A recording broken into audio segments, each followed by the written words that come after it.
early on, there was a version of Prince of Persia on Mac that was the black and white version. Yeah. And it was so much better. I remember loving that and playing it at a friend's house a lot. And then another friend had like the PC version. It was color, so much better. And then we went and played that one, and it was just not at all as good. The animation on the black and white one. So I have distinct memories of playing way too much Prince of Persia on the original black and white version. Yeah. Completely opposite genre, but StarCraft. Yeah, Awesome. Yeah. That was the one I really got stuck into back in '99, I think it was. Yeah. The first one I really remember playing, I got a Master System when I was a kid, which had Alex the Kid pre-installed on it, and I definitely got obsessed with that one. I think the first one when I was a bit older that made me inspired to create worlds, and particularly as a composer to write music for films and for games, was the original Fallout.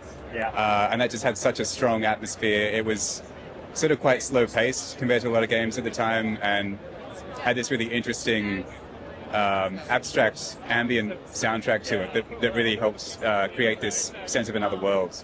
I was really into Spyro on the PS1. Cool. It was probably my first game I ever... specifically Spyro 3 Enter the Dragon. There's like a skateboarding section, which is like sort of like Tony Hawk. For some reason, that's like my first gaming memory, I think. Yeah. Banjo-Tooie. Banjo-Tooie in the Nintendo 64. My dad rented it out from Video Easy. I got obsessed with it. He had videos where he would come into the living room and go, "Here's Jacob, 8 hours later, still playing video games." And he'd come and log in. I loved it. Oh gosh, because there's games I loved and I was bad at them and never finished them because I was a child.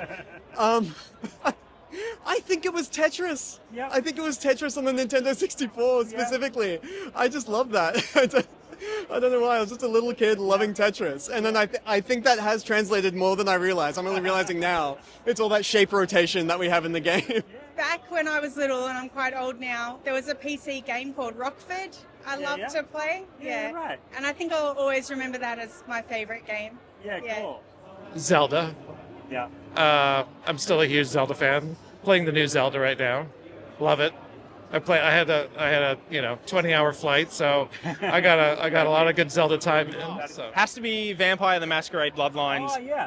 I am very much into sort of the vampires, and that RPG and that story was so good, and the different clans and how they interacted with the world, amazing. Pokemon, still do, I'm a huge Zelda fan, I suppose, but in general, I'm a huge Nintendo fanboy. I don't know if that comes across, but I mean, I really look at Nintendo for a lot of design cues.